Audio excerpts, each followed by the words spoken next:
Boa noite, pessoal.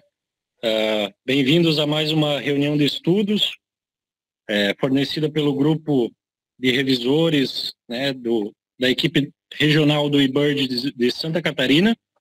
Eu sou o João Gavajuste e hoje a gente tem a 7ª reunião, né, de estudos do nosso grupo, e hoje a gente traz aqui para apresentar, para conversar conosco, um outro revisor do eBird de Santa Catarina, né, o nosso amigo e biólogo, o Fernando Farias, de Florianópolis. Então, o Fernando, ele é biólogo, né, pela Universidade Federal de Santa Catarina, mestre pela Universidade Estadual de Londrina, trabalhando aí com gradientes de altitudinal de aves na Mata Atlântica, né, e atualmente ele é um guia de observação de aves bem ativo aí pela Brasil Birding Experts e como autônomo também, né? Então, o Fernando tem uma grande experiência aí em todo o sul do Brasil, né, especialmente dentro do estado de Santa Catarina. Então, a gente escolheu ele a dedo aí para trazer duas fitofisionomias, né, regiões aqui do nosso estado, que são os manguezais e as restingas. Então, como a gente falou, vem falando no grupo, a gente quer trazer até o Global Big Day de outubro, né, pelo menos todas as grandes macro-regiões, né, fitofisionômicas aí do estado. Então já falamos da zona marinha, né, a gente está falando de manguezais e restingas, depois vai ter parte da floresta ombrofiladensa, depois floresta com araucárias e campos de altitude, e por fim a floresta estacional. Então essa é a segunda apresentação da série Ecossistemas de Santa Catarina e suas aves.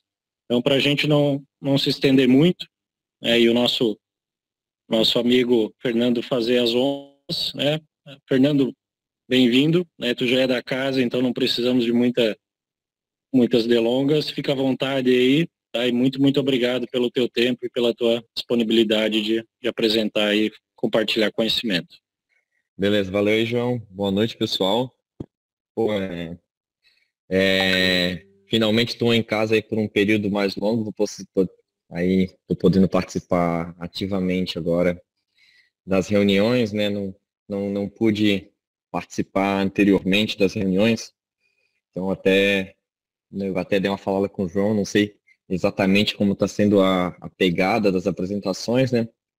Mas a minha ideia aqui vai ser apresentar um pouquinho dos conceitos, o que são essas duas fitofisionomias, né, esses dois ecossistemas, e daí mostrar alguns exemplos de aves típicas, né, o mais comum em cada um desses ambientes. Depois a gente conversa, né, para não ficar uma palestra, ficar mais uma conversa. Mas, bom, assim, para começar, né, eu acho que a maioria aqui sabe, né, que dentro do país, o país é dividido em biomas, né, Mata Atlântica, Amazônia, Pampa. E Santa Catarina está inserido completamente no bioma que a gente chama de Mata Atlântica, né? E daí os biomas, eles são divididos em o que a gente chama de fitofisionomias. Então, tipo, são tipos de vegetação. Dentro da Mata Atlântica, como a gente pode ver aqui nesse mapa de Santa Catarina, a gente tem o que a gente chama de floresta ombrófila densa, ou Mata Atlântica, né, que é a Mata Atlântica litorânea, tem a mata de araucária, tem a mata estacional decidual, tem vários tipos de fitofisionomia.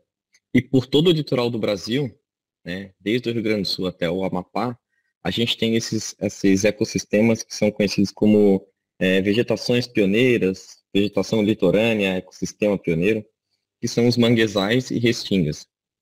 Eles, em teoria, não pertencem, não estão incluídos necessariamente em um dos biomas, mas também não é um bioma, né? Então, aqui na Mata Atlântica, eles vão estar inseridos na Mata Atlântica, lá no Amapá eles vão estar inseridos na Amazônia, por exemplo, né? Então, o que a gente vai conversar hoje, né, que é a vegetação litorânea, esses dois ecossistemas, o manguezal e a restinga, é o que está pintado aí no mapa de vermelho, né? É claro que esse mapa ele não vai ter uma acurácia muito grande, então tem um pouquinho mais, né, em alguns cantos aí que não está aparecendo, né? Mas já é notável, né, já dá para a gente notar, isso fica até mais para frente para a gente discutir, que no sul do estado essa vegetação ela vai adentrar um pouco mais para o interior do que quando a gente está da ilha de Santa Catarina para o norte. Esse é um aspecto bem interessante que eu vou falar mais para frente, sobre o quanto o nosso estado é único quando a gente está falando sobre essas duas fitofisionomias, né? A gente tem uma, vamos dizer assim, uma quebra, né, dentro do estado que dá para notar muito bem a mudança de cada um desses ambientes, né? Mas bom, vamos lá. Então, os manguezais e as restingas, eles têm suas semelhanças, mas eles também são bem diferentes. Então, como a gente pode ver aí nessas imagens, né? A imagem da esquerda é a imagem de um manguezal e a imagem da direita é a imagem de um ambiente de restinga. Então, a primeira grande semelhança, que é o que eu já tinha falado anteriormente, é que são dois ambientes costeiros. Então, eles têm influência do mar, né? Da salinidade, da água marinha, dependendo, né? Mas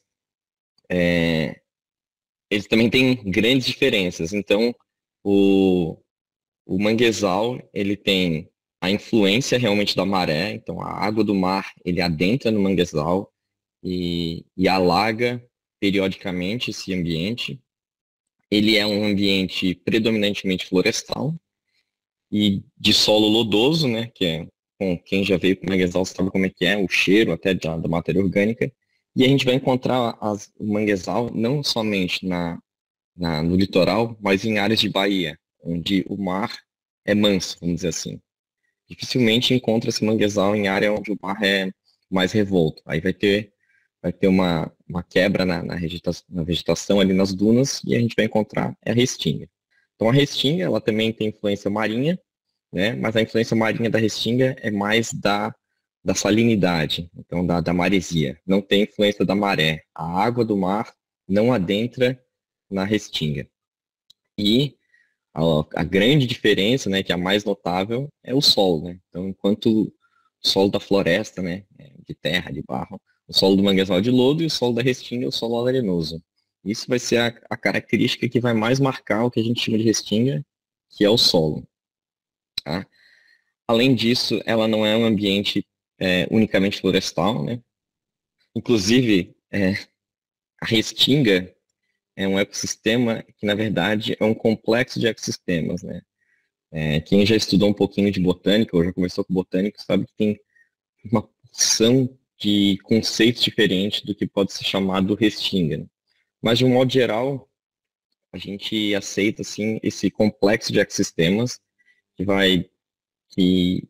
que está inserido nessa região próxima do mar de solo arenoso. Então, que vai começar com uma área de dunas e termina numa floresta de restinga. Bom, e só para reafirmar aqui que ambos ambientes são bem ameaçados, né, não só aqui no estado, mas de modo geral pela ocupação urbana, porque as pessoas têm a tendência de querer morar bem próximo do litoral, bem próximo da praia, né? E esses dois ambientes, em geral, são bem estreitos, né? Então, desde a costa até poucas centenas de metros em geral, ou alguns quilômetros para dentro do interior.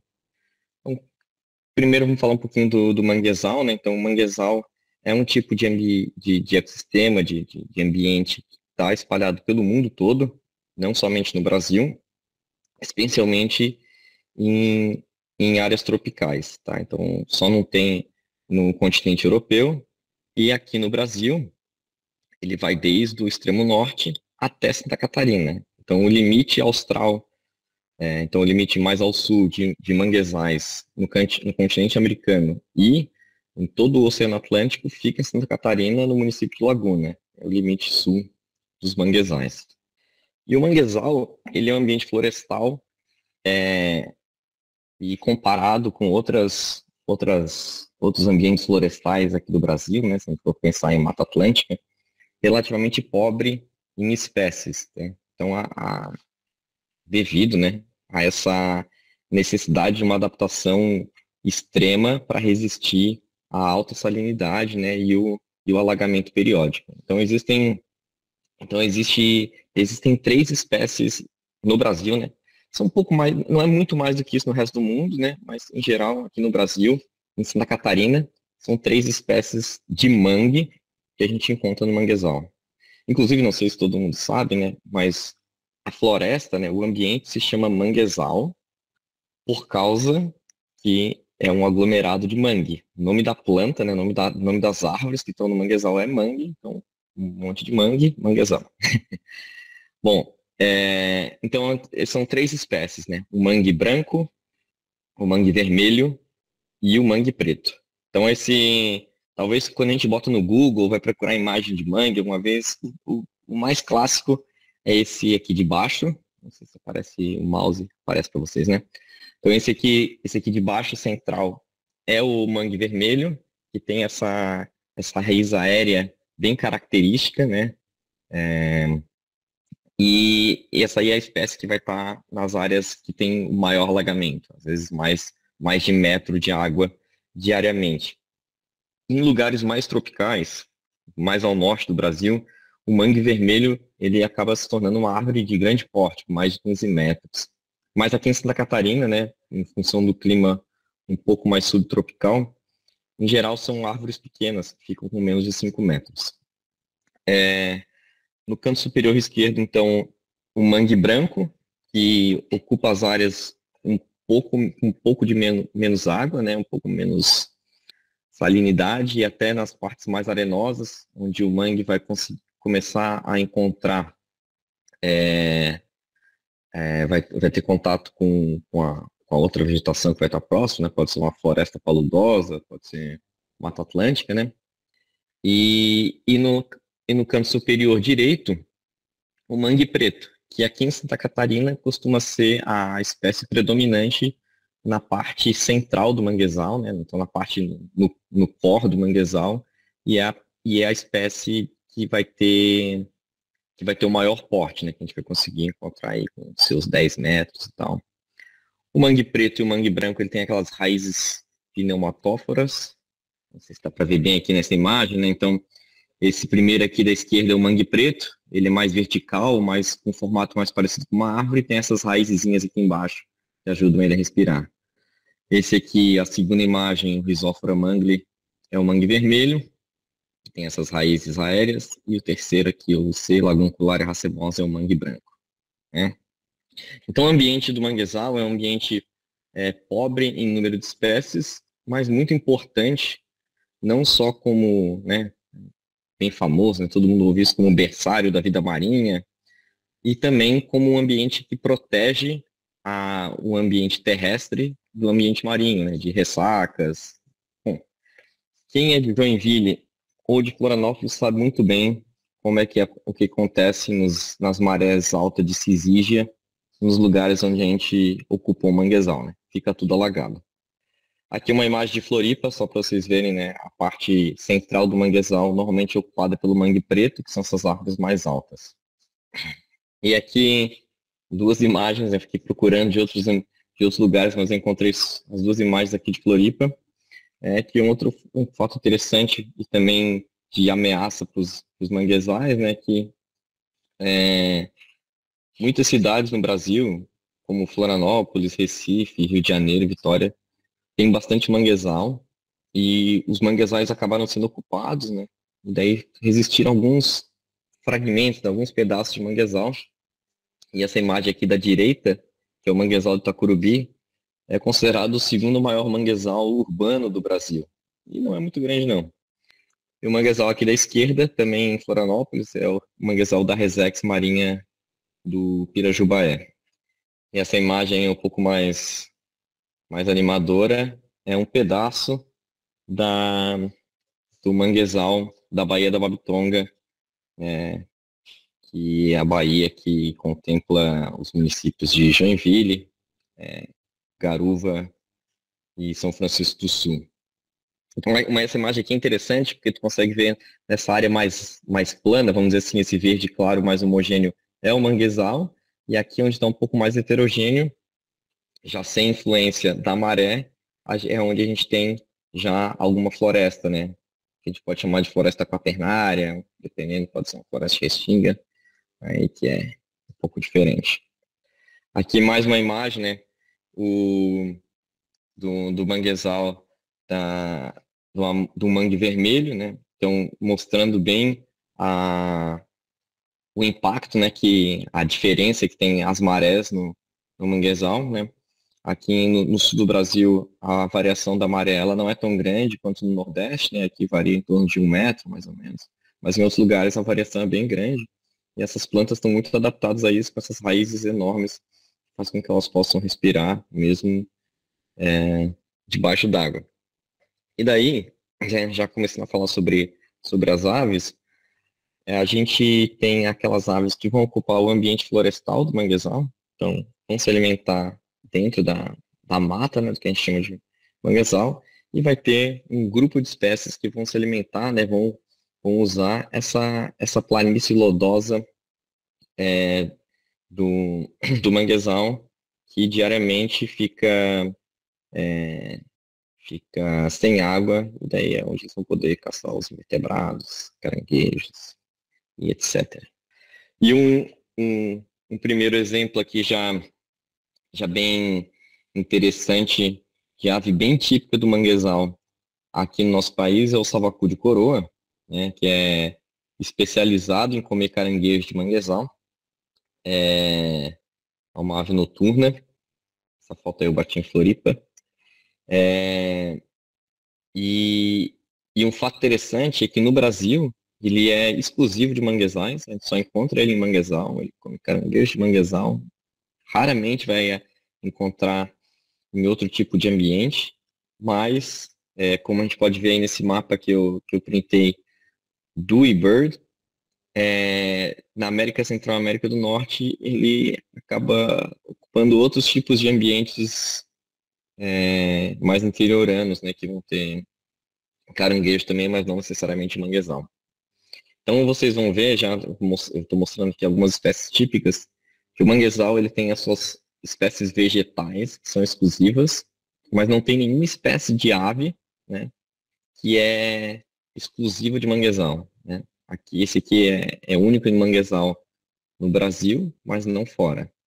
O outro, por exemplo, a figuinha do mangue, né, é um bicho que já vai ocupar o ambiente florestal, né? Então ele procura por insetos nas folhas das árvores de mangue, ocupa todo o litoral do brasileiro até o município de Palhoça, mas não é exclusivo de manguezal, porque além do litoral brasileiro nas áreas de mangue, ele também adentra na, na região do Rio Amazonas e ocupa as áreas alagadas de floresta alagada na Amazônia, né? Deve ser parecido para ele, né? Então, acaba ocupando. A outra espécie, essa aqui que talvez a gente poderia chamar de uma espécie quase exclusiva de manguezal, é a saracura matraca.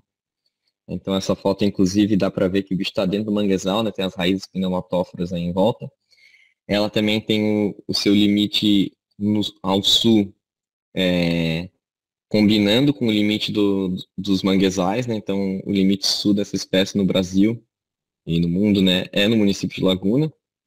E ela ocupa a floresta de manguezal, mas ela, na verdade, necessita, né, e é onde a gente vai encontrar ela mesmo, é no marisma, né, que é uma vegetação de gramínea que fica entre os mangues, né, entre a floresta e, e o mar, né, nas áreas onde tem uma variação de maré não muito grande. E talvez a espécie mais emblemática do manguezal, mais famosa, seja o guará, né? Então, espécie, inclusive, já muito importante há séculos, né? Os indígenas usavam as penas como ornamento e tal. E era uma espécie que ocorria desde o litoral de Santa Catarina, todo o litoral brasileiro, e foi extinta em várias partes, né? E retornou para Santa Catarina recentemente. Essa história eu vou deixar o Bruce contar mais para frente. Mas a gente consegue ver aí nesse mapa do eBird que, novamente, apesar de ser uma ave conhecidamente típica de manguezal, na Venezuela e na Colômbia, ele ocupa os banhados do Orinoco, então um pouco mais interiorano. Aqui um mapa de ocorrência no eBird um pouco mais aproximado, né, de Santa Catarina, então mostrando que ali na região norte, né, em volta de Joinville, onde está a maioria dos registros, e alguns registros pontuais no litoral de Santa Catarina até Florianópolis, que são registros durante os períodos de dispersão da espécie, mas que ela acaba retornando. Então, uma coisa que eu acabei esquecendo de comentar, né, é que em todo o litoral de Santa Catarina, né, todo não, né, mas a partir de Laguna até Joinville, originalmente as áreas de baía e de foz de rios tinham manguezais, né? Mas muitas dessas áreas desapareceram, e assim como quando o Guará desapareceu, né, agora ele ocupa, a gente tem em Santa Catarina apenas duas manchas boas de manguezal, né? Então, que é a Baía da Babitonga e os manguezais aqui em volta na ilha de Santa Catarina. Isso fez, né, com que em 2019 a gente tivesse um evento bem interessante, que é impossível eu não lembrar aqui, né? Em 2019, um bando com 1.064 guarás apareceu aqui na ilha de Santa Catarina, depois de mais de 200 anos sem registro, e daí a gente estava com uma esperança grande que eles iam ocupar novamente, né, e permanecer e reproduzir, mas estranhamente eles ficaram 3 semanas, exatamente 21 dias, e assim como eles vieram, voltaram lá para a Baía da Babitonga.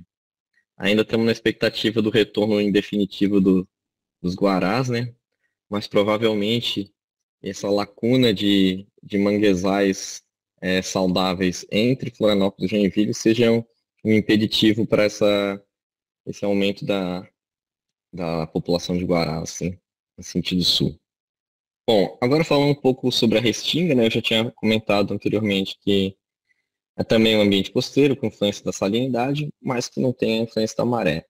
Diferente do manguezal, a restinga, esse complexo de vegetações, né, complexo de fitofisionomias, ela é um pouco mais heterogênea, né? Então, a gente tem mais próximo da costa, normalmente o que a gente chama de restinga herbácea, e conforme a gente vai indo em direção ao interior, com menos influência da salinidade, menos influência do mar, mas ainda com solo arenoso, essa vegetação herbácea vai se transformando numa vegetação arbustiva, até se transformar numa vegetação arbórea, o que a gente chama de floresta de restinga.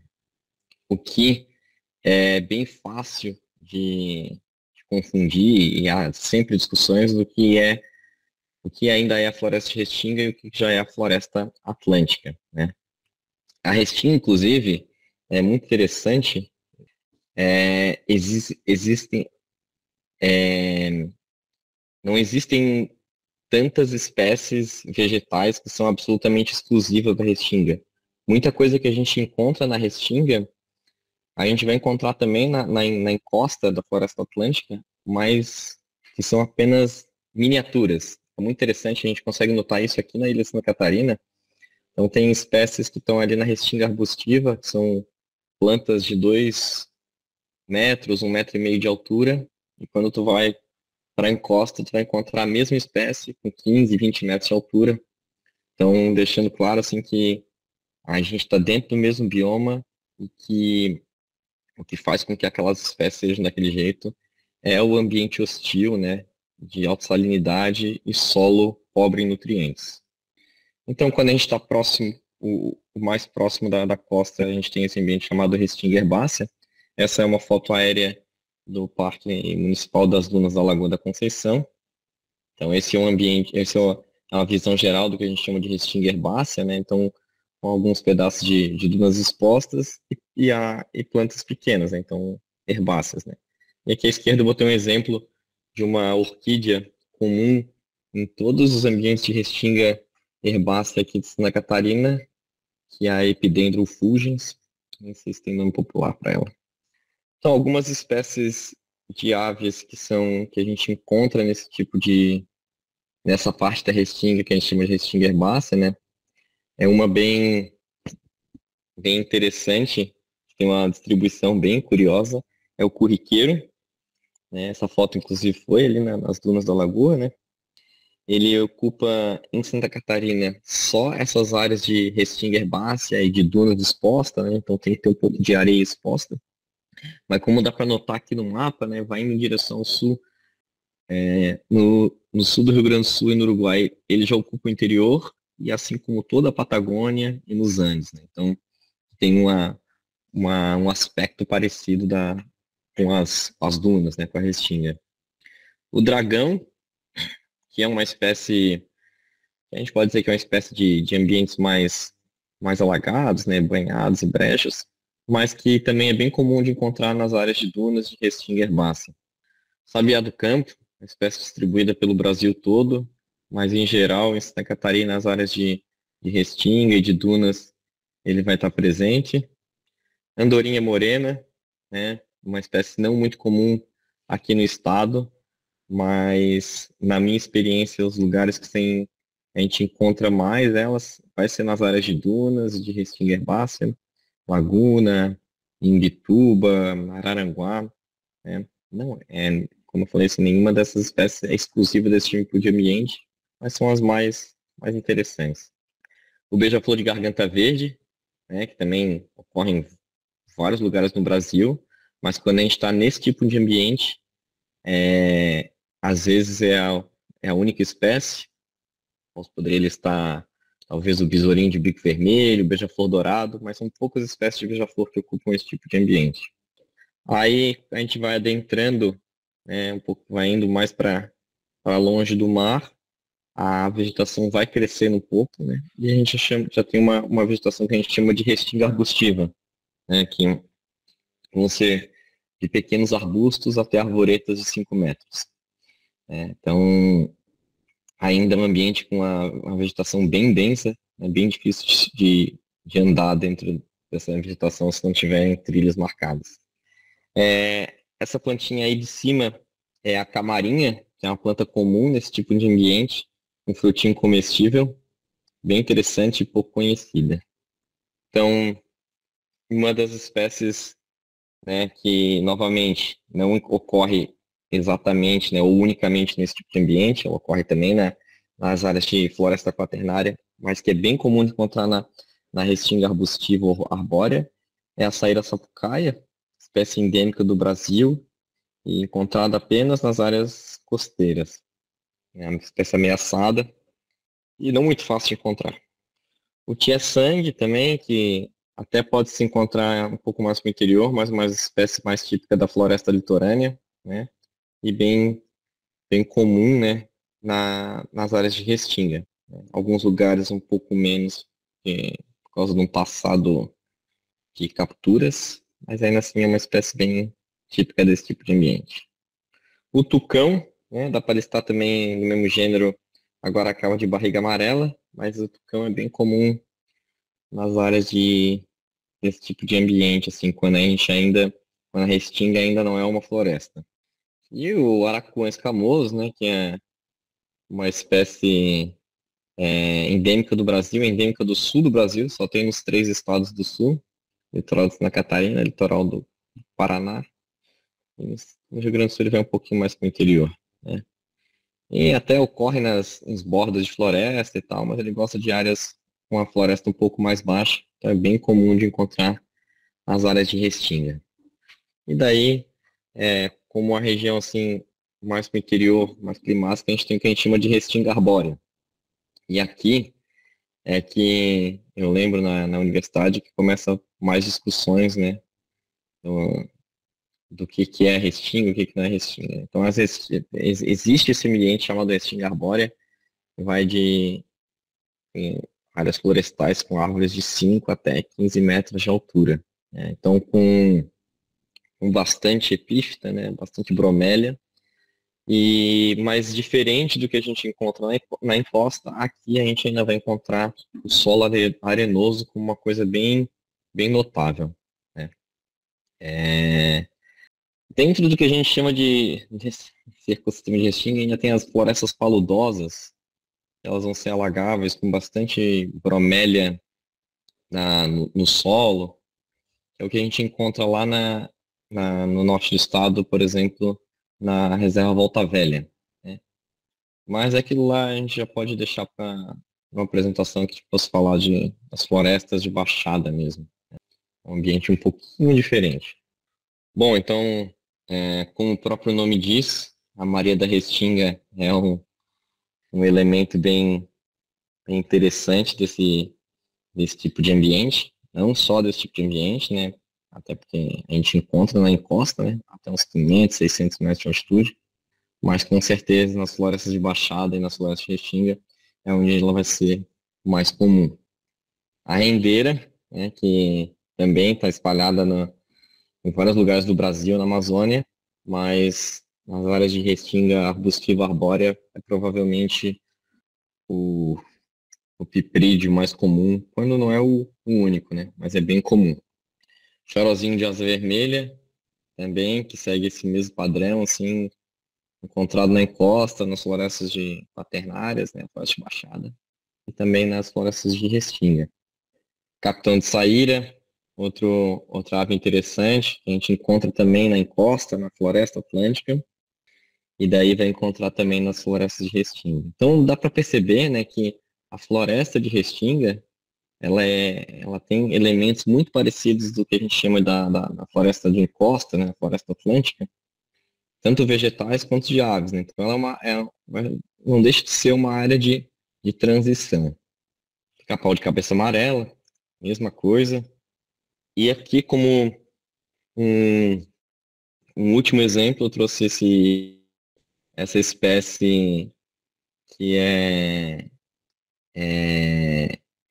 é um caso um pouco mais triste, né? Que, apesar de a gente estar falando de Santa Catarina, hoje em dia a gente não tem mais papagaio de carapuça de Santa Catarina, não temos registros recentes, mas temos registros históricos, né?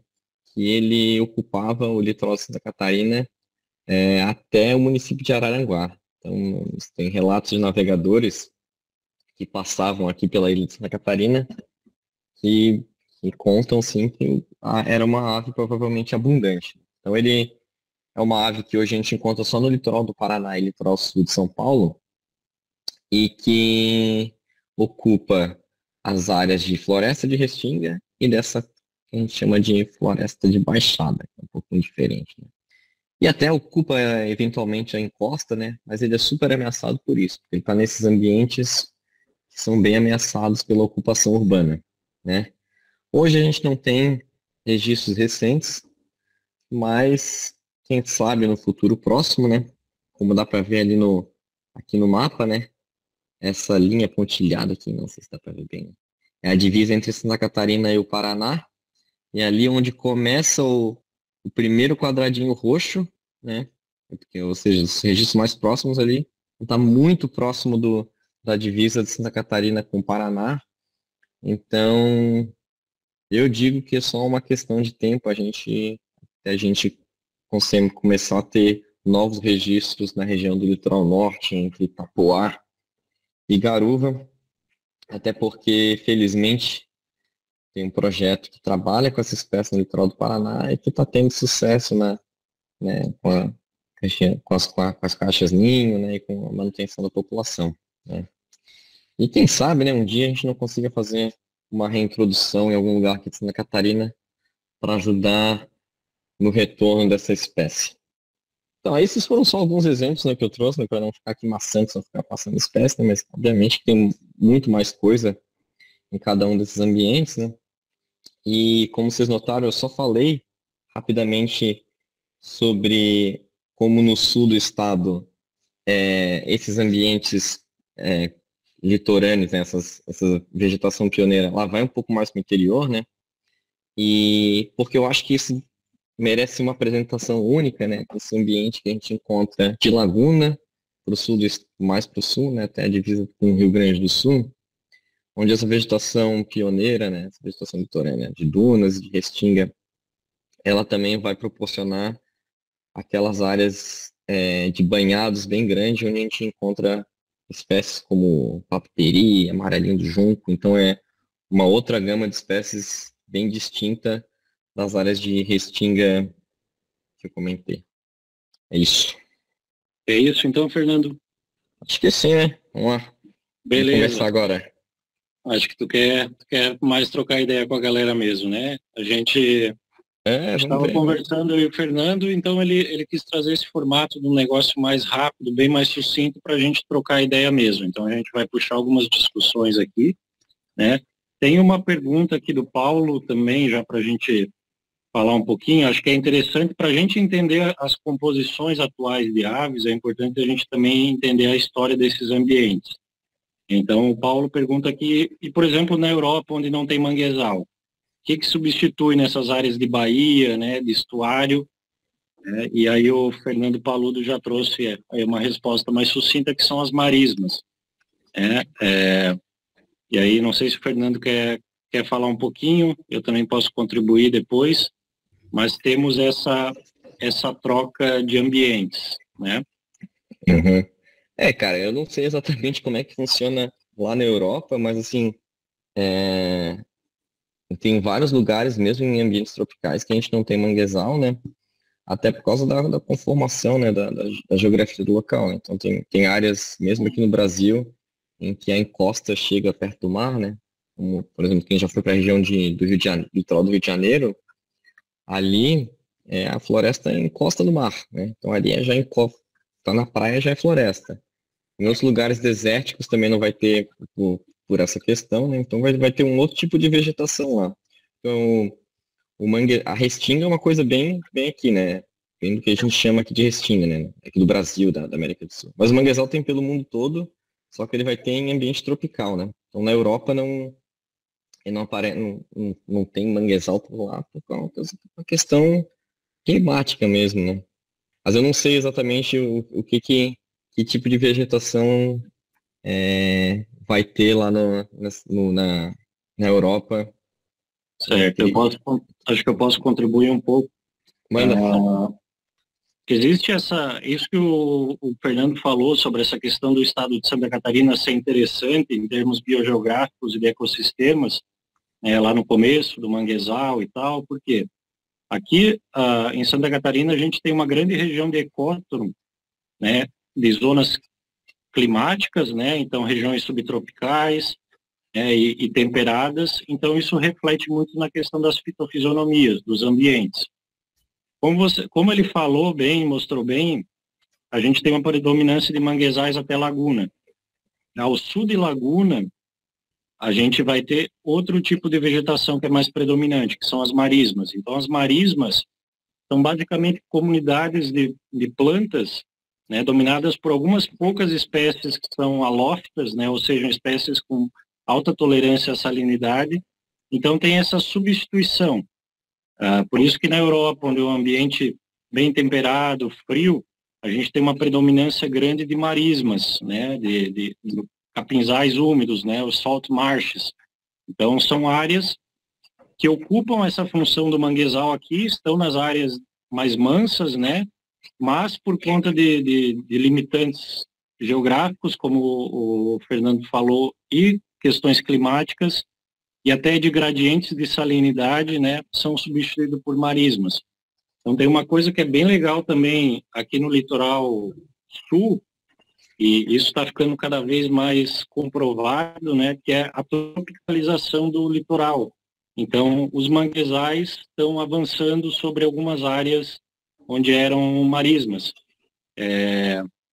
Porque a gente tem um aquecimento, né, uma tropicalização dos ecossistemas, e isso já não suporta as marismas, né, que dependem de pelo menos algumas épocas de temperatura fria e algumas questões de salinidade, elas não suportam mais, então estão sendo substituídas por manguezais.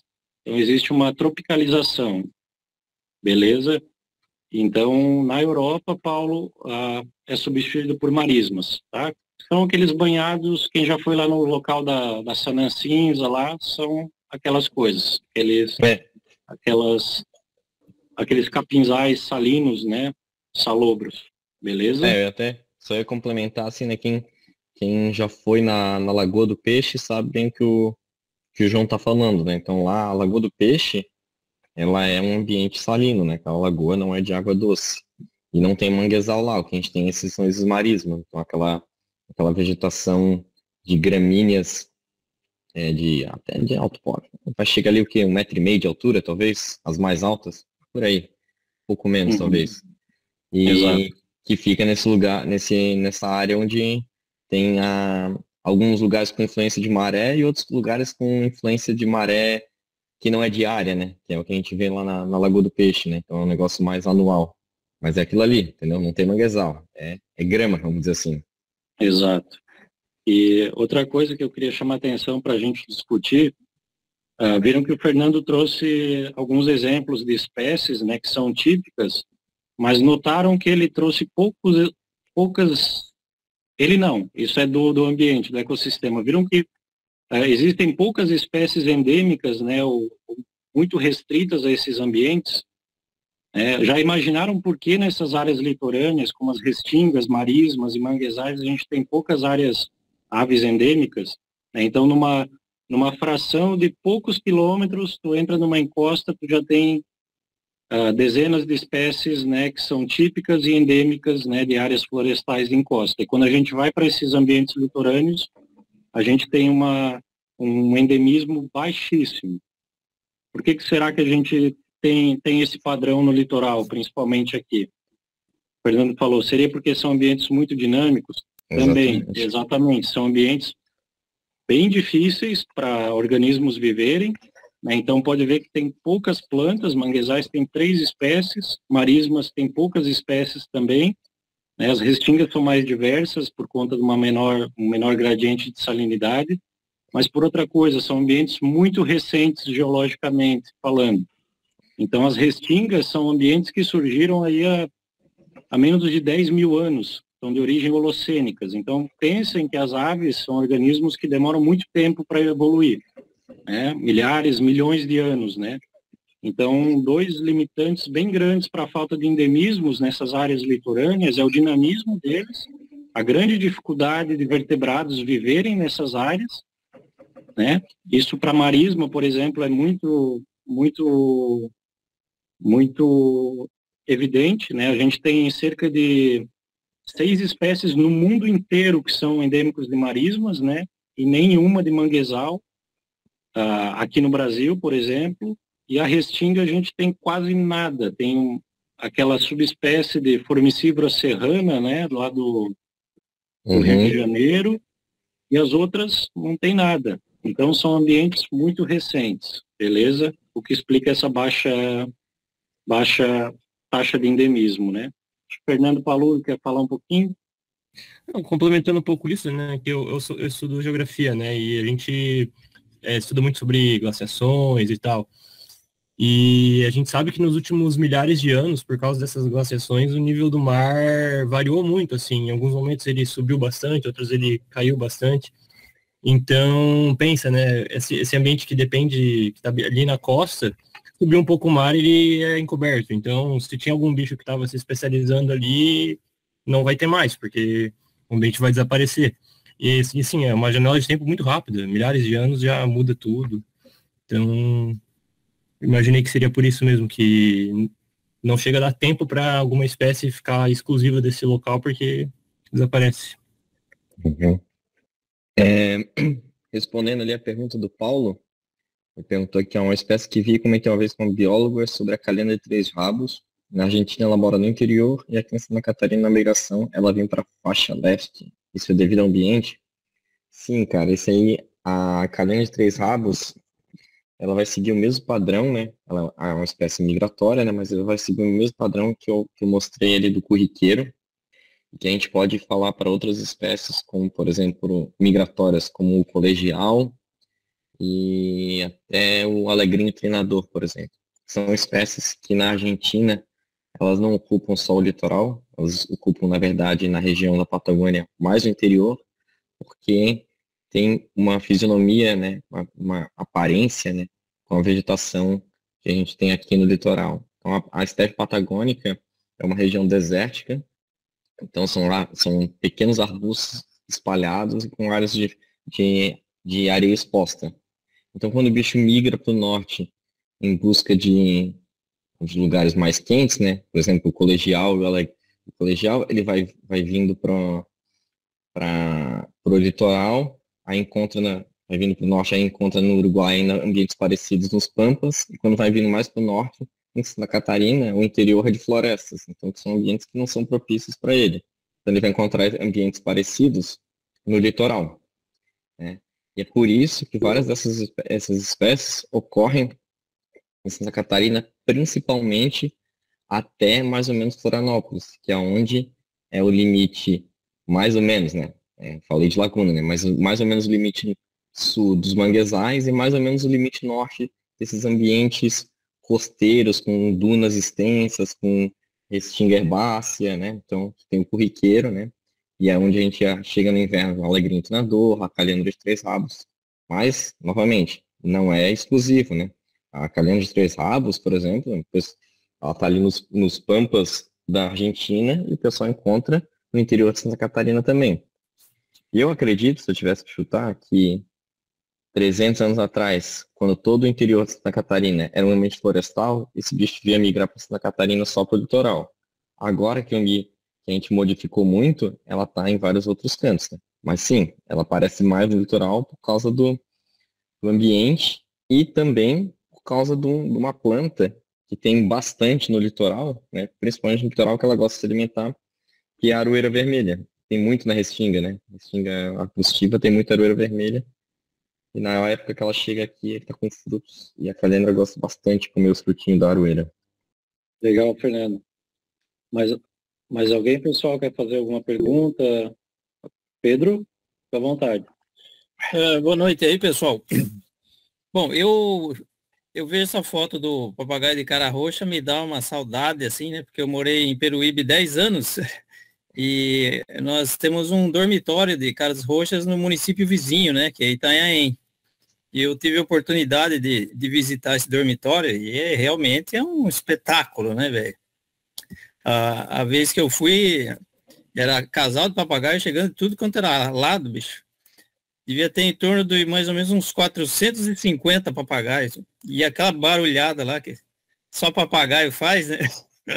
Então, realmente, vocês falando de papagaio, que aqui em Santa Catarina não tem mais, né? Eu lamento profundamente, porque lá em Peruíbe nós temos vários dormitórios, né? De pequenos grupos, que eles não se deslocam para Itanhaém, mas estão já se fixando lá em Peruíbe, né? Então tem uma população quase residente lá em Peruíbe já. Outro bicho que eu queria comentar com o Fernando, que na época do mês de setembro para frente, que começa a aparecer muito no mangue lá em Peruíbe, é o maçarico pintado. Por aqui ele não tem esse hábito? É verdade, não, tem sim, cara. O manguezal, né, nas áreas das planícies de maré, é muito, muito visitado pelas aves migratórias, né, maçaricos em geral. E o maçarico pintado é um exemplo bem interessante, porque ele não fica apenas nas áreas de planície de maré, mas está lá dentro do manguezal, tu encontra ele lá caminhando lá dentro do manguezal, junto com os guarás, com as caraúnas. É bem comum aqui em Santa Catarina também, em Florianópolis, né? Mas é por isso aí mesmo, a partir de setembro, mais ou menos, que começa a aparecer. Outro bicho também que vocês comentaram que está raro aqui em Santa Catarina é o guará, né? Lá em Peruíbe, nós ficamos muitos anos sem a presença dos guarás e eles começaram a retornar depois que nós colocamos uns facsímiles de resina, uns bonecos de guará, na frente do portinho de peixe lá em Peruíbe, que é vegetação de mangue. Daí começaram a aparecer os grupos de jovens, né? 10, 20 guarazinhos jovens ainda, e começaram a ficar por lá, perto dos guará, os bonecos vermelhos lá. Inclusive tem um colega que chegou até a tirar uma foto de um guará copulando com o boneco. Essa é uma técnica que é usada mesmo. Nos últimos anos começaram a aumentar a quantidade de guarás vermelhos. E esse último ano, então, foi um show, né? Chegava a 40, 60 guarás vermelhos, assim, para dormir lá na frente do portinho, cara. Então ia todo mundo lá, turista, ia passarinheiro, todo mundo registrar, né? Porque é um espetáculo à parte, né? Então, até estava conversando com o João, e eu ia dar uma pincelada um pouco maior, mas a gente vai deixar essa questão da recolonização dos Guarás, né? É uma história bem interessante para o Alexandre Grossi contar aí mais para frente aí numa palestra para gente. Mas assim, só para dar uma passada por cima, os Guarás, eles se ausentaram completamente de todo o litoral sul e sudeste do Brasil. Eles retornaram a partir do litoral de São Paulo e daí, conforme a população foi aumentando, eles foram indo em direção ao sul. Então eles estão aqui em Santa Catarina e estão em grande número, né? Então na Baía da Babitonga, em Joinville, hoje tem muito Guará, né? Então, o que eu estava comentando era sobre o reaparecimento deles, no entanto que momentâneo, na ilha de Santa Catarina, aqui em Florianópolis, né? Então, mas lá em Joinville é uma espécie relativamente abundante hoje em dia. E sobre o papagaio de cara roxa, essa foto eu fiz lá no dormitório de Itanhaém, né? Tava comendo uns frutinhos de Jussara. Aqui uma pergunta do Alan, Fernando. Daria para esperar o aparecimento do gavião caranguejeiro na Baía do litoral norte de Santa Catarina, ou é de imaginar que está restrito à Baía de Paranaguá, né, talvez futuramente Guaratuba, no sul? O caranguejeiro é uma espécie também que não é endêmica, mas é bem típica de manguezal, né, no litoral do Brasil, e está ali no Paraná, né? O que você acha, Fernando? Cara, esse bicho é meio enigma, né? Se for ver no Wikiaves, Snowbird, o mapa de ocorrência dele é todo cheio de lacunas, né? Então tem no litoral do Paraná, mas não tem no litoral de São Paulo, aí tem no litoral do Nordeste, aí fica a questão assim, por quê, né? Onde ele desapareceu, onde ele já não tinha naturalmente, eu realmente não sei. Eu ainda tenho um pouco de esperança de encontrar esse bicho em Santa Catarina, lá na Baía da Babitonga. O que eu acho que talvez seja um limitante para ele seja a dimensão das árvores de mangue aqui em Santa Catarina, né? Como eu falei, o manguezal lá no norte do Brasil, que é tropical o ano inteiro, o mangue vermelho são árvores enormes, então, são florestas gigantes. E aqui ele vai diminuindo de tamanho, né? Porque a gente está perto do limite, né? Distribuição. E daí, as minhas visitas que eu já fiz para o litoral do Paraná, eu percebo que lá tem áreas de floresta de mangue, né? Com mangue preto, mangue vermelho grande, muito maior, né? E o papagaio e o gavião caranguejeiro está sempre usando essas áreas como puleiro, né? Eu já dei uma passeada uma vez pela Baía da Babitonga e não achei nenhum ambiente assim extenso suficiente. Mas, sei lá, eu tenho esperança de encontrar. Quem sabe, né? Só que a Baía da Babitonga, ela não tem conexão, né, ali com a Baía de Guaratuba, né? Então, é um bicho que parece que nessa região usa praticamente só manguezal, né? Não faz uns deslocamentos de dispersão pós-reprodutivo grandes que nem o guará. Vai ter que procurar. Acho que dá para achar sim. Outro bicho que acho que é interessante de discutir também, que aí para mim é um negócio que não entra na minha cabeça, assim, né? A gente tem, como tu mostrou, exemplos de aves de mangue que lá mais ao norte, né, no norte da América do Sul, usam outros tipos de ambientes, mas sempre ambientes, né, lodosos, com vegetação parecida. E a gente tem o caso da saracura do mangue, saracura mangle, né, que acho que no interior do Paraná e de São Paulo vive em bordas de cafezais em florestas, sabe? Um negócio lá isolado, assim, eu não sei se é uma população migratória. É uma população migratória, cara. É migratória? Isso para mim é um dos negócios mais loucos, assim, dessas aves de manguezal. Não, esse negócio aí é uma loucura. Eu visito guiando periodicamente a região lá de Peruíbe e ela tá lá em Peruíbe de setembro até março, abril, maio, por aí mais ou menos. E depois ela desaparece. Ela migra para o interior. E no litoral do Paraná é a mesma coisa. E daí ela vai ocupar lá no interior do Paraná área de cafezal. É um negócio muito louco, né? E o estranho é que parece que ela usa o interior para reproduzir agora. Eu não tenho certeza, mas parece que é um negócio assim. Ela vai para o interior para reproduzir e depois volta para o manguezal para invernar, vamos dizer assim. um padrão de migração para uma saracura que é um negócio completamente maluco. Ainda mais quando a gente pensa que o litoral do Paraná e o litoral de São Paulo, eles têm uma barreira de uma serra gigantesca até chegar no litoral, até chegar no interior, né? Não é como se ela saísse do manguezal e fosse voando ou passando. Não, tem que passar por uma montanha gigantesca para chegar lá no interior do Paraná, no interior de São Paulo. É um negócio muito louco mesmo. E não temos aqui em Santa Catarina ainda. Porque, eu não sei também, não entendo essa. Pois é, saracura migrando é esquisito, né? Porque parece uma galinha voando, né? Meu? É ruim de voo, que dá medo. Né, mas a gente acha estranho, mas tem várias espécies de saracura e sanã que fazem deslocamentos periódicos e migrações, né? Então, como a saracura carijó, várias espécies de carqueja, até umas sanãs pequenininhas fazem migrações. O Andrei tá... Ó, o Fernando tá com a mão levantada. Fica à vontade, Fernando. Só deixa eu ver se o Andrei tá por aqui.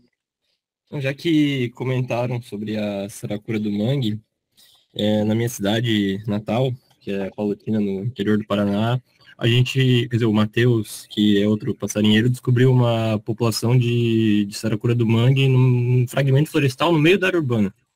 Não tem esse lance do cafezal lá, mas ainda assim é um lugar muito estranho, porque não tem água, é só um fragmento seco, e no meio da área urbana, assim, onde ela está exposta a vários tipos de ameaças, né? Um lugar que eu sempre vejo cachorro andando no meio, uma coisa muito estranha. E lá eu registrei ela no verão, o Matheus também no verão. Então, estranho, porque daí é no mesmo período que o Farias viu ele fala que veio em Peruíbe, né? Então. Não dá pra Interessante. saber de onde vem esse bicho. Uhum. Seria interessante estudar. Uma coisa bem interessante, que às vezes a gente não para pensar, que o Fernando trouxe sobre a calhandra, por exemplo, é que a gente olha as coisas muito de uma perspectiva atual, né? Então, pensem que os ambientes naturais, né, por exemplo, aqui do sul do Brasil, eles foram altamente modificados em um curto período de tempo, né, em escala geológica e tal. Então, faz pouquíssimo tempo que os ambientes aqui foram muito alterados. Então, os padrões de ocorrência de migração e deslocamento, né, eles podem ter sido totalmente alterados por conta dessas mudanças. Então, o que a gente está observando agora é um recorte muito atual, né? Então, por exemplo, essa saracura pode ser um exemplo atual de mudança de padrão de ocorrência, né? E pensem, agora trazendo um pouco do que a gente faz com o eBird, né? De monitorando e tal, o quanto essas observações para daqui, sei lá, 50, 100 anos, né? Vão auxiliar as outras pessoas a entender esses padrões também, porque essa saracura, né? Um bicho de manguezal. Imaginem o desafio de conservação para esse bicho, né? Vamos dizer que é um bicho que daqui a pouco sofre algum impacto maior, algum evento estocástico. Como é que a gente faz estratégias para conservar esse bicho que está lá no interior, né? Que durante um período usa um ambiente totalmente diferente. E será que ele está, como o Fernando Paludo trouxe, será que ele está descobrindo um novo tipo de ambiente, né? E ocupando um novo tipo de ambiente, né? Então essas são coisas que são umas incógnitas, assim, né? São questões bem interessantes. Então as aves de manguezal me parece que têm alguns padrões, assim, bem loucos, assim, de ocorrência, né? E acho que, como o Fernando falou, a disponibilidade de habitat não é só o que manda. Eu queria muito eu acho que o Andrei saiu daqui, o Andrei fez a tese dele de doutorado com aves de manguezal também aqui em Santa Catarina. Eu gostaria muito de alguma opinião dele, mas acho que ele saiu de vez. Mas enfim, vamos prosseguindo, vamos ver se ele volta por aí. E acho que também provocando aí a professora Eliara, né, que trabalha, já que a gente está com esse slide aí dos papagaios, o Fernando trouxe o exemplo de uma extinção local, né, de uma ave bem típica, né, das áreas de restinga, dessas áreas de influência fluvio-marinha aí no litoral, que é o papagaio de cara roxa. Então a gente é muito comprovado que ocorreu aqui em Santa Catarina, né? E a gente, como aí o seu papagaio de peito roxo, né, tem uma série de ações de conservação, de monitoramento, e é um bicho que parece que também está aumentando de população, não é só não foi só subestimado, realmente, né, tem censos muito antigos já e está mostrando um aumento desse bicho. Pensando, por exemplo, o Fernando, antes de começar aqui, trouxe que, beleza, a gente pode tentar reintroduzir esse bicho, mas será que a gente tem nicho vago, né, considerando que a gente tem uma dominância de papagaio verdadeiro, por exemplo, no litoral hoje, né, na ilha de Santa Catarina, como uma especialista em psitacídeos, o que tu achas, Eliara? Tu acha que pode ter uma recolonização natural desse bicho? Talvez um projeto de reintrodução seja interessante? Ai, pergunta difícil, João. Boa noite para quem para provocar, estava antes, quando eu falei, para provocar, né?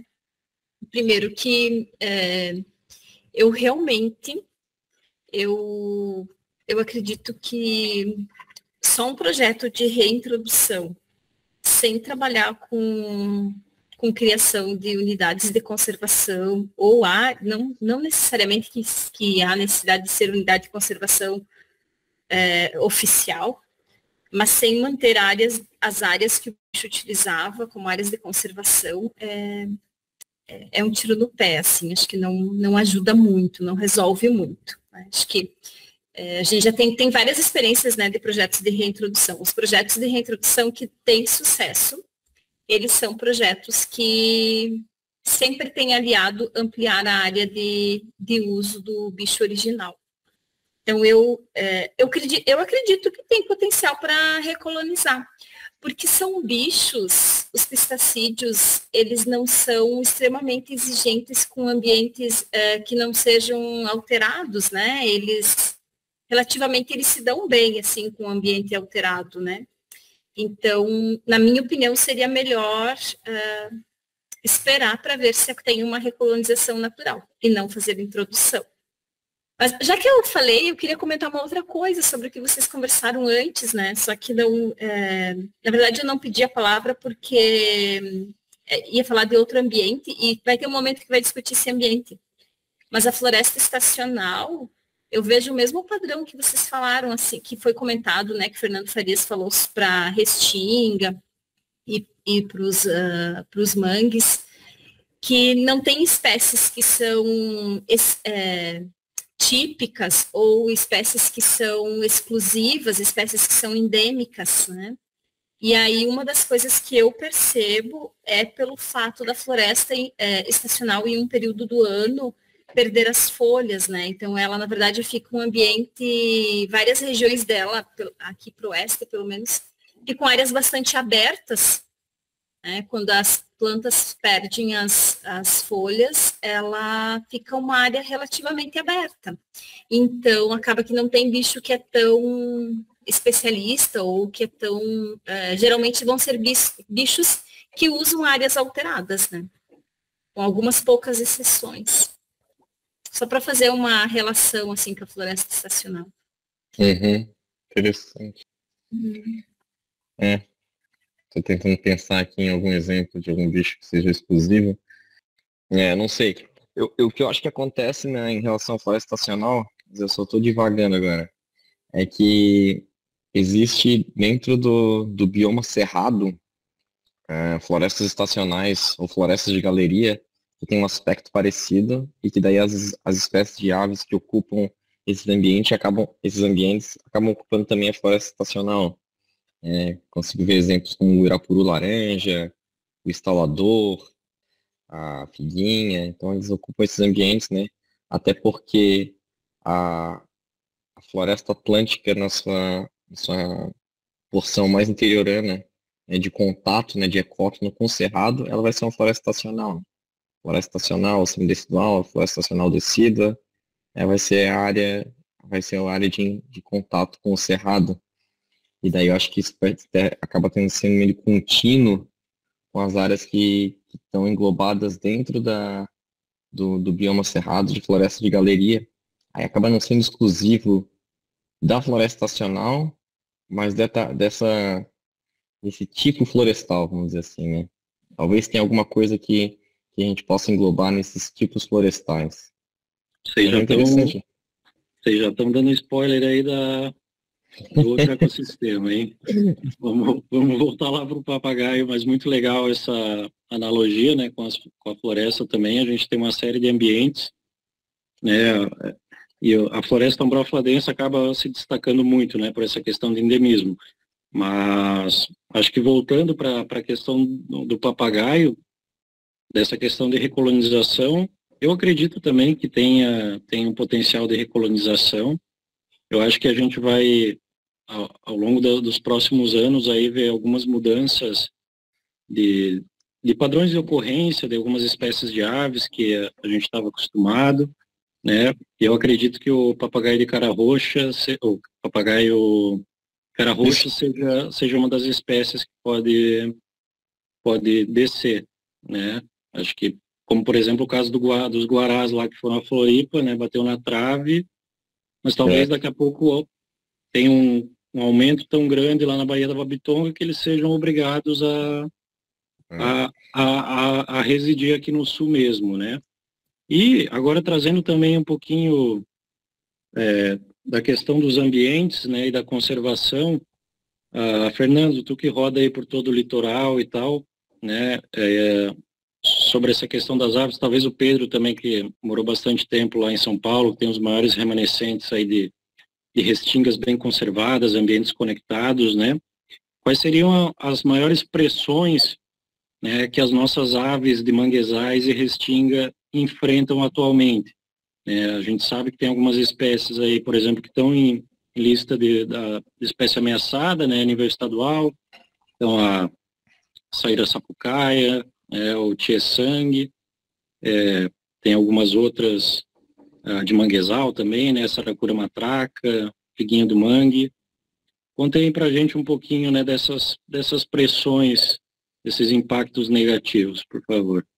Olha, basicamente, em termos de impacto que eu enxergo, pelo menos a realidade lá de Peruíbe, é o avanço imobiliário, que o pessoal não quer nem saber de bicho de mangue, eles simplesmente começam a jogar aterro na beirada do mangue, montam um barraco e se exploda todo mundo. E a poluição, porque virou um depósito de lixo, né, na beirada do mangue, né? O pessoal vai lá, joga pneu, joga material de construção, joga lixo, sacola de lixo, joga tudo que... E a fiscalização municipal inexiste, né, basicamente. Essa era uma das grandes queixas nossas, né, como ambientalistas, né, e observadores de natureza em relação ao mangue. A gente cansou de documentar, né, esses despejos de lixo e essas construções irregulares, mas ninguém faz nada, né? A administração municipal ela é simplesmente inoperante. Não sei se o pessoal está comendo bola, está sendo engraxado, ou se é propina, ou como queiram classificar, né? Mas, enfim, é revoltante isso aí. Só complementando, assim, eu acho que o exemplo do papagaio de cara roxa, que está desaparecido completamente na Catarina atualmente, é perda de habitat, né? Então, o litoral de Santa Catarina, com exceção de poucas áreas, né, como o extremo norte, ele foi muito mais modificado que o litoral do Paraná e o litoral de São Paulo, muito mais modificado. E o papagaio de cara roxa, aparentemente, é uma espécie sensível à perda de habitat e à perda das árvores que ele gosta para nidificar, né? E também captura, né? Captura ilegal do papagaio é um negócio, uma ameaça muito grande. No litoral do Paraná, parece que o projeto com o papagaio de cara roxa está tendo sucesso, mas eu tenho ido bastante para Peruíbe, conversado com o pessoal lá, e a impressão é que lá a população ainda está em declínio, né, infelizmente. E aqui em Santa Catarina, cara, atualmente a ameaça para essas espécies continua sendo a ocupação urbana, né? Santa Catarina está já faz tempo e agora parece que num modo ainda mais acelerado de ocupação urbana, né, de especulação imobiliária, especialmente no litoral centro-norte, né, de Florianópolis para o norte, né, que é toda essa área que a gente está a gente está falando essa lacuna de floresta de manguezal, né, que tem lá na Joinville e depois só aqui em Florianópolis, né, as poucas áreas que sobram ainda de vegetação estão sendo ocupadas, né? Então agora o que está restando de vegetação em toda essa área que vai de Florianópolis até Joinville são só as áreas de encosta perto do mar, ou então uma fina faixa de restinga herbácea e arbustiva, né? Que é protegida por lei como uma APP, né? Então, mas que vai até no máximo 300 metros e que em geral é só uma restinga arbustiva. Então, aquela área de planície, onde a gente teria restinga arbórea e tal, né? Esse aí está sendo tudo ocupado. Ainda tem um trecho aí de floresta de baixada, de restinga ali em Itapema, outro lá em Balneária Barra do Sul, mas essas áreas têm uma especulação imobiliária altíssima. Então, o que eu vejo é o seguinte, como a Ilhara falou lá, eu até tenho esperança que o papagaio de cara roxa volte para o estado naturalmente. Mas ele vai ficar restrito a Garuva e Itapuá, né?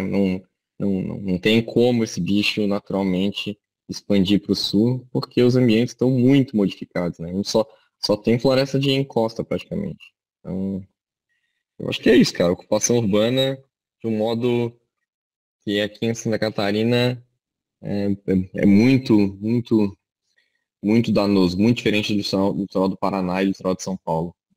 Parecido com isso que a gente tem aqui de ruim aqui em Santa Catarina, só vai ter lá de novo lá no Rio, que é parecido também a ocupação urbana litorânea.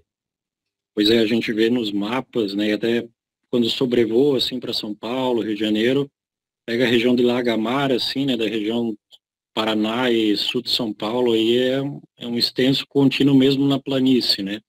Então, acho que isso a gente perdeu totalmente, né. Aqui no sul de Santa Catarina, se vocês pegarem um mapa, por exemplo, de conexão entre ambientes fluvio-marinhos, né, restingas, né, as marismas e as florestas, né, a gente não tem mais isso, a gente perdeu todo esse gradiente. Então, por exemplo, Ubatuba, né, Rio de Janeiro, Angra, a gente ainda tem todo o gradiente da montanha até a praia conectado.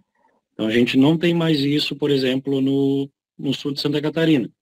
A maior parte é arrozal. E aí os fragmentos florestais, por exemplo, são minúsculos, né, em termos gerais. A gente tem áreas de 1.000 hectares, né, uma área de 1.000 hectares, outra de 120, outra de... mas tudo abaixo de 50. E aí tu vê a comunidade de aves dessas áreas já é, tipo, número baixíssimo de espécies endêmicas, né, que é um dos parâmetros que indica uma boa integridade de ambiente. Então a gente perdeu essa conexão entre os ambientes fluvio-marinhos e isso muito, muito provavelmente a gente nunca mais vai ter, né? Já são áreas bem consolidadas,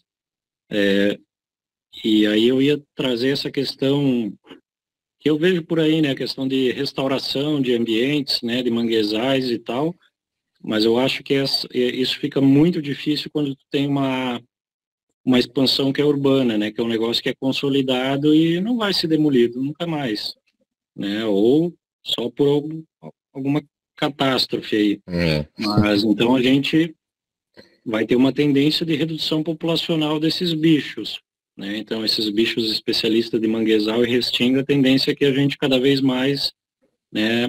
Porque a gente não vai conseguir reverter através de restauração, vão ser áreas muito consolidadas, mas são divagações, né? Então, Fernando Paludo, vai falar? Oi, eu ainda acho, rapidinho, eu ainda acho que atualmente as áreas de manguezal, elas estão mais consolidadas, né?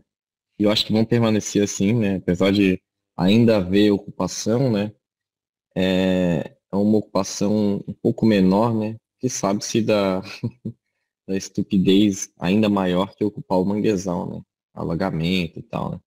Mas nas áreas de restinga arbórea, né? Estão um pouco mais distantes da costa, ainda tem uma pressão muito maior do que nas ocupações de manguezal.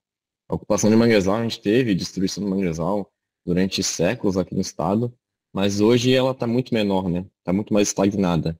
Mas a restinga ainda continua, ainda está muito, muito ameaçada, muito ameaçada. Então, bichos com a saíra sapucaia, né?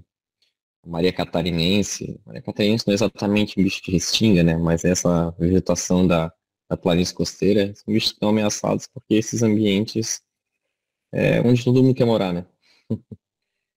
Antes de responder o Fernando, eu vi uma pergunta do Paulo ali, Paulo Selig, que já tá um pouco para trás ali, que eu achei interessante.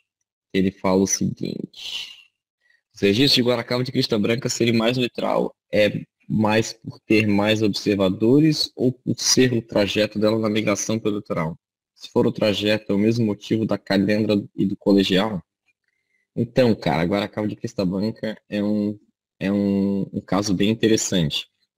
Depois, se vocês quiserem, eu posso postar lá no grupo um artigo que fala sobre a migração da Guaracava de Crista Branca, né? Mas assim, eu acho que é uma conjunção de fatores. O primeiro que tu listou é verdade, né? Tem mais observadores no litoral, mas no caso da Guaracava não é só isso. Ela é um bicho que ela passa aqui pelo estado em período curto e em silêncio. Então ela é um bicho facilmente que passa desapercebida. Então esse já é um ponto a se levar em conta para a ausência de informação que a gente tem aqui no estado. Mas ela realmente faz uma migração um pouco mais litorânea, tá? A migração da Guaracava de Crista Branca é interessantíssima. Então ela inverna, né? Quando a gente fala inverna, ela passa um período não reprodutivo, né? Lá no Nordeste do Brasil. E ela reproduz na Patagônia. E a migração dela é uma migração circular, que não é muito comum entre as aves. Então ela sai do Nordeste, ela vai para a região central do Brasil, ela aí atravessa a partir pelo Chaco para o norte da Patagônia, a região do Chile e da Argentina, e desce vai ao sul pela floresta da Patagônia, na encosta dos Andes, até o sul, onde ela se reproduz. E na volta, então quando ela está retornando para invernar, ela faz esse retorno pela floresta, só que em vez de fazer o mesmo caminho, indo pelo Chaco, ela atravessa o Pampa e vai dar aqui na Mata Atlântica. E daí na Mata Atlântica, ela usa como guia, como caminho, as serras, as montanhas. E as montanhas estão mais próximas do litoral. Então ela vai chegar aqui em Santa Catarina e vai seguir a nossa cadeia de montanhas, da Serra Geral e da Serra do Mar, que é por onde que ela vai em Santa Catarina, São Paulo, Rio de Janeiro, até depois ir para o interior. Então ela está mais próximo do litoral, né? Mas ela não está pelo mesmo motivo da calendra. Então ela não está por causa que no litoral, né, tem a restinga esse ambiente aberto. Ela está no litoral, só que nas florestas litorâneas. Lá em Santa Catarina tu vai encontrar ela na encosta. Aqui em Floripa ela vai estar nos morros, né? No altos morros. Eu já encontrei em Joinville, na estrada do Rio de Julho, já encontrei na Serra. Ela vai estar na encosta, né? Onde ela vai encontrar algumas espécies de frutinhos, né? De baguinhas que vão estar normalmente nos topos de morro. Então é por outra razão. Mas é um caso bem interessante, gostei da pergunta. Obrigado, Fernando. Acho que o Paludo está com a mão levantada aí. Quer falar, Fernando? Eu queria fazer um comentário sobre essa questão da desconexão das encostas com esses ambientes costeiros, né? Que isso, ao meu ver, tem muito a ver com ocupação histórica, né? Eu não sei exatamente quanto isso se aplica ao resto do estado, mas aqui em Florianópolis, na ilha, a gente tem um padrão que é muito comum, que é que as pessoas construíam as casas, né? As primeiras pessoas que ocupavam, no limite entre a planície e a encosta. Então, as ruas principais dos bairros, geralmente, elas estão nesse limite.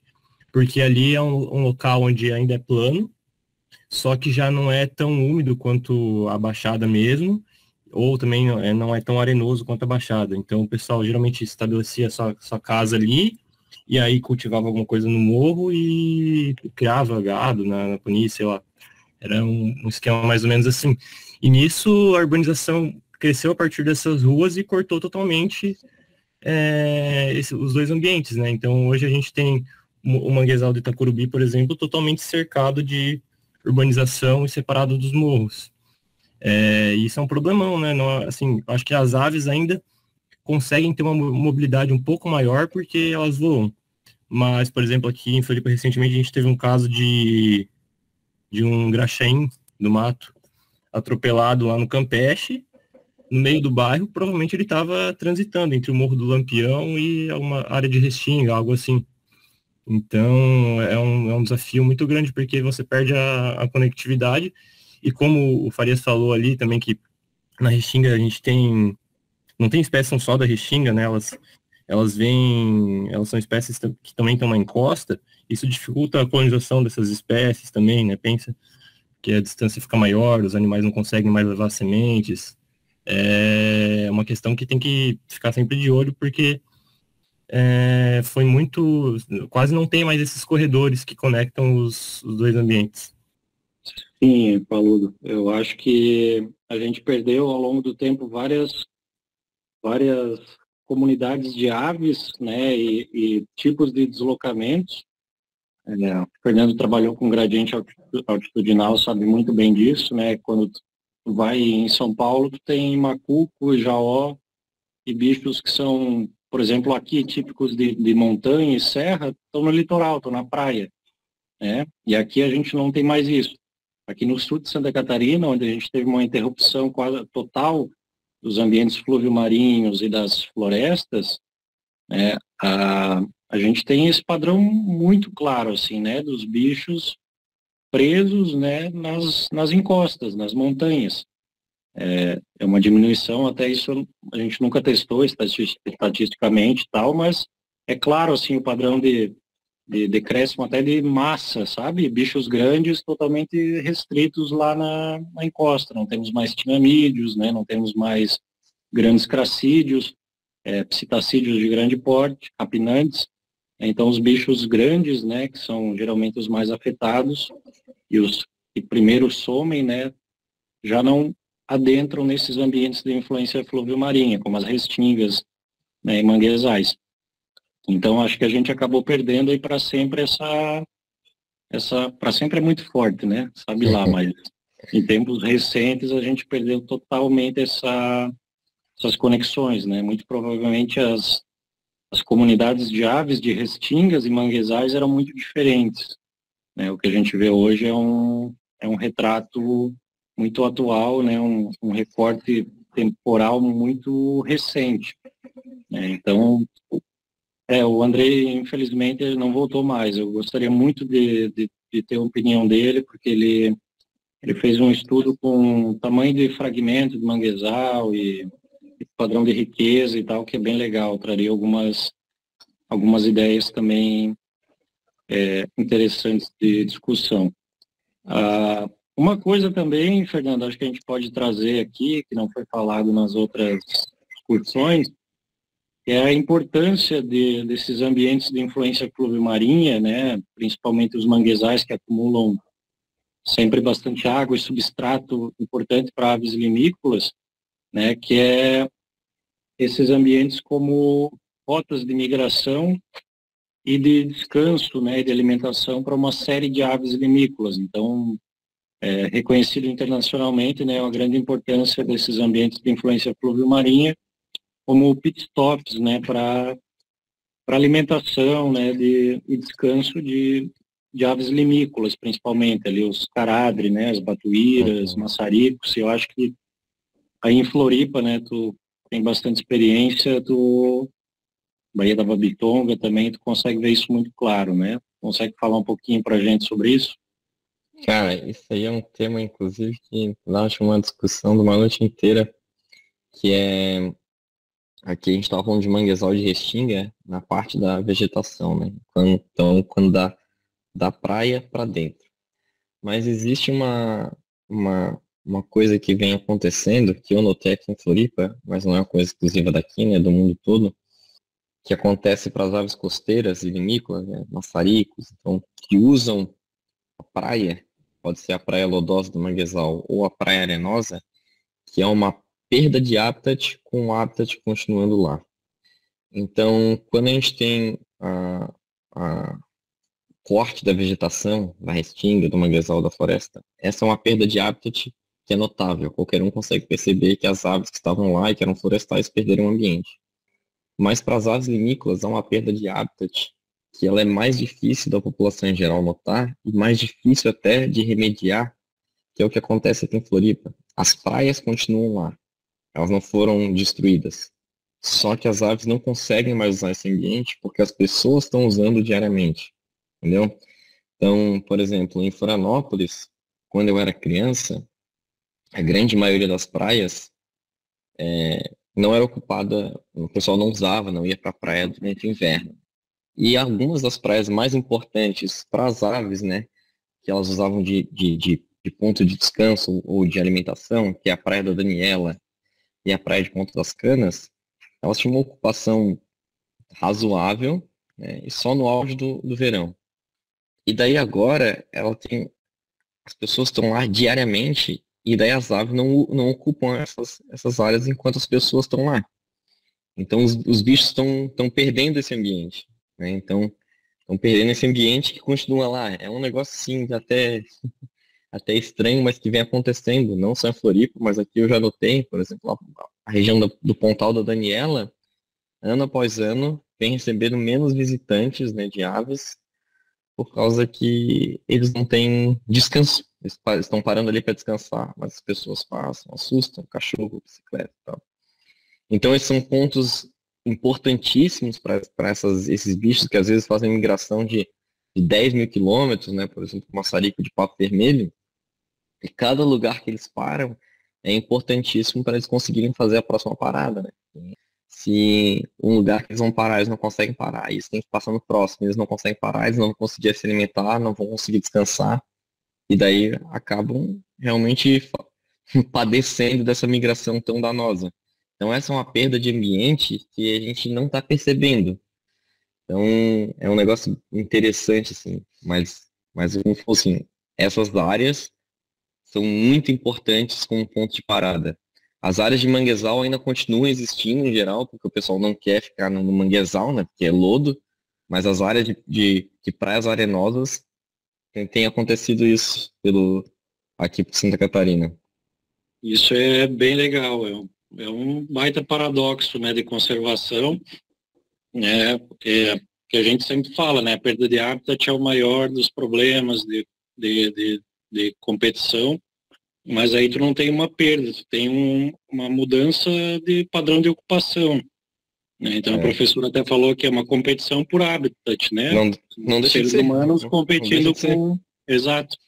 E aí a gente tem essas mudanças de padrão de ocupação. E então essas áreas litorâneas, eu acho que são os maiores desafios de conservação, né? Porque principalmente para essas aves que vêm de longe, assim, não são aves residentes que manejando o habitat, só manejando o habitat tu consegue ter impactos mais positivos, né? Mas para esse tipo de caso é muito difícil, né? Seria realmente políticas públicas de restrição e tal, que gerariam, imagina o bafafá, né? É só que falta não poder mais ir para a praia por causa do passarinho, né? Então,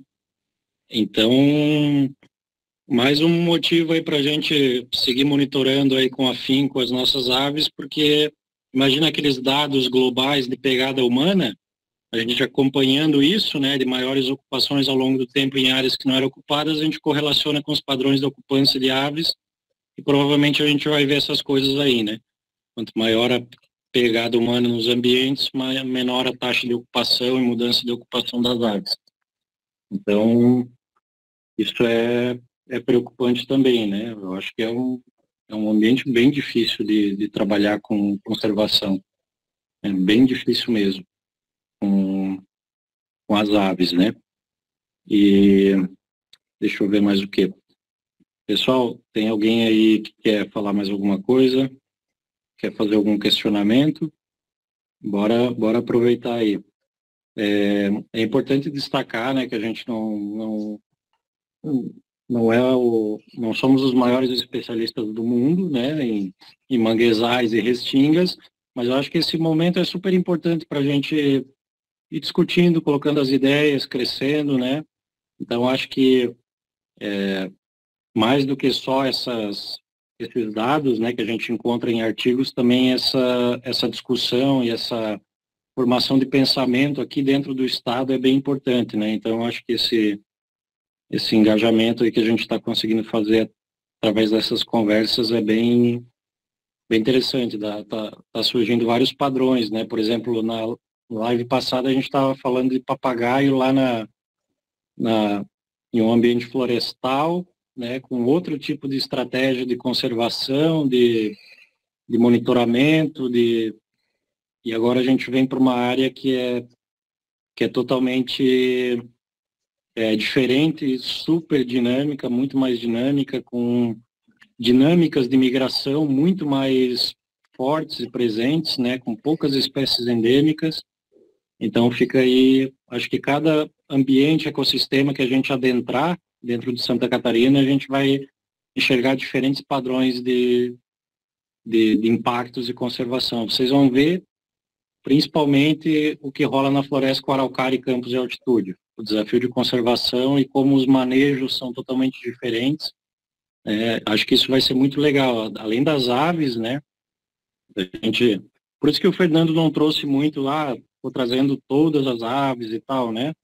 Porque isso a gente encontra por aí, o Wikiaves, né? Nas bases de dados, isso hoje em dia está bem disponível.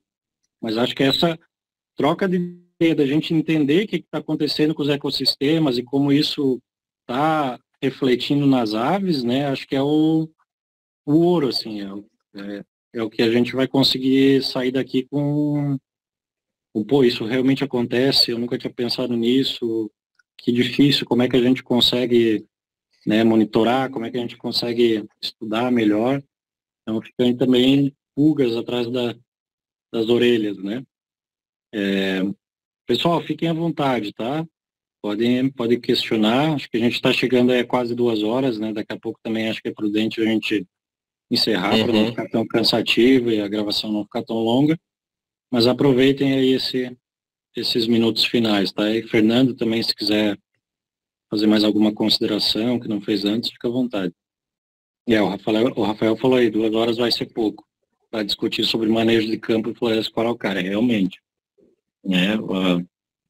Lá o buraco é bem baixo também, mas vai ser interessante a gente introduzir, tenho certeza que muita gente nunca pensou, né, nunca teve esse viés sobre a conservação aí dos ecossistemas, né, lá de altitude e as aves, né. Em geral, acho que não escapa muito, acho que esses ambientes, o ambiente da floresta de encosta, né, da floresta atlântica, talvez seja o mais fácil de conservar e é o que está mais conservado em Santa Catarina, simplesmente por causa da geografia do local, né? As pessoas não querem ocupar a encosta, ocuparam anteriormente para tirar madeira e para plantar, mas agora está sendo abandonado e a floresta está voltando. Mas os lugares onde dá para plantar, onde dá para criar gado ou fazer cidade, que é o caso das áreas dos campos de altitude, Mata Araucária ou no litoral, são problemas permanentes, né? Permanentes. E assim, não que um seja menos pior do que o outro, né? O que está acontecendo nos campos de altitude atualmente, né? Sendo transformado tudo em pinos, é uma desgraça, dá para dizer quase que permanente, né? Porque os pinos pode desaparecer daqui, mas os pinos vão continuar lá. Mas a curto prazo, que nem o João falou ali, que é o que acontece no litoral, a ocupação urbana, ela tem uma coisa muito mais permanente, né? Então, quando tem uma área que foi desmatada e é arrozal, sempre tem aquela possibilidade daquilo lá ser abandonado e fazer um projeto de reestruturação do lugar, né? Mas onde é ocupação urbana e esquece aquilo lá, né? É para sempre. Então, o problema das vegetações litorâneas aqui de Santa Catarina é isso, é ocupação urbana, né? Só ver o que está acontecendo com Itapema, com Balneário Camboriú, com Balneário de Sarras, Barra Velha. A ocupação urbana está desenfreada, né? Então, talvez o único lugar no litoral de Santa Catarina hoje que a gente tenha uma conexão desde a praia, a floresta da Restinga, até a encosta, seja a região de Itapoá e Garuva. O resto já foi completamente quebrado e a gente tem floresta na encosta e pequenos fragmentos de floresta litorânea perto do mar. É só isso. E é permanente, né? Porque é cidade. Exato. Eu acho que o Fernando Paludo trouxe um comentário ali muito interessante, que é o quê? As políticas públicas são totalmente voltadas ao ambiente florestal. os ambientes abertos são extremamente negligenciados, né? Incluindo os manguezais, as restingas, os campos. Então, por exemplo, como é que se chama como é que é conhecida a nossa Lei de Proteção da Vegetação Nativa, Código Florestal? O que as pessoas acham que ajuda a restaurar, a trazer novos ambientes, plantar árvores, né? Então, os ambientes abertos, né, as aves, né, a biodiversidade desses ambientes abertos, né, são muito mais negligenciados e a gente tem pouco interesse, pouca iniciativa pública também manejando e trabalhando forte nisso. Então, se a gente não introduzir cada vez mais esses ambientes abertos, né, tirar esse conceito só da floresta, a gente vai estar perdendo muita área, né, e consequentemente a biodiversidade, né, as aves que habitam. Então, fica aí também, acho que para a gente finalizar essa live, essa questão, né? Por isso que a gente também, a mostrar muito bem essas espécies de aves, né, essa biodiversidade que vive nessas áreas abertas, a gente tem um enviesamento bem grande de amostragem, de observação de aves em áreas florestais, né? Então, a gente conseguir também dar mais atenção para esses ambientes abertos, né? Como são áreas que, pela biogeografia delas, não tem tantas aves endêmicas, né? Por exemplo, uma restinga herbácea tem bicho que a maior parte é comum, né? Que tem em vários tipos de ambientes. Então, a gente acaba não dando tanta bola. Mas eu acho que a gente tem que também olhar com mais carinho para esses ambientes abertos, né? Aí do litoral e os campos de altitude. Na próxima live aí, lá com o Rafael, a gente conversa. Tá bem, pessoal? Acho que vamos finalizar por hoje, já deu 1h45. Acho que deu para a gente pincelar bastante coisa. Mais uma vez, a gente não é os maiores especialistas, né? Mas é um espaço de discussão para a gente trazer. Então, acho que depois a gente pode conversar com o Andrei também, que estudou também manguezais, né? E continuar as discussões aí no grupo. Tá bem? Uma coisa... Beleza, então, cara, pô, valeu aí pelo convite, espero que eu possa ter trazido alguma coisa aí de interessante, pessoal. Massa. Valeu pela discussão. Obrigadão, Fernando, acho que foi ótimo, é sempre bem interessante a gente trazer, né, o pessoal do estado, como a gente fala, tem gente no Brasil todo estudando nessas coisas, mas a gente tem que conhecer as pessoas daqui, conectar as pessoas daqui, né, então, cara, muito, muito obrigado pela tua disponibilidade, né, teu tempo, teu conhecimento. Acho que foi mais um momento bem importante aí para a gente aprofundar as discussões, né, e até o Paulo Cili, que veio conversar comigo hoje, ele falou, João, a gente tem que expandir essas discussões além do eBird, né, isso já está extrapolando, assim, né, o eBird, mas eu acho que o eBird é um fio condutor bem legal e a gente vai, à medida que vai discutindo, trocando ideia, vamos ver como é que vai ser o futuro aí dessas discussões, né? Como a gente falou, foi algo que não foi estruturado, não foi pensado, é algo que surgiu, assim, foi acontecendo, mas está crescendo, tá ficando bem legal. Então, muito obrigado a todos, né, que ficaram aí escutando, trocando ideia, compartilhando. Beleza, gente? Obrigadão e vamos para a próxima e vamos seguindo aí nessa dinâmica, tá bem? Valeu, pessoal. Um abração aí, boa noite. Bom descanso, gente.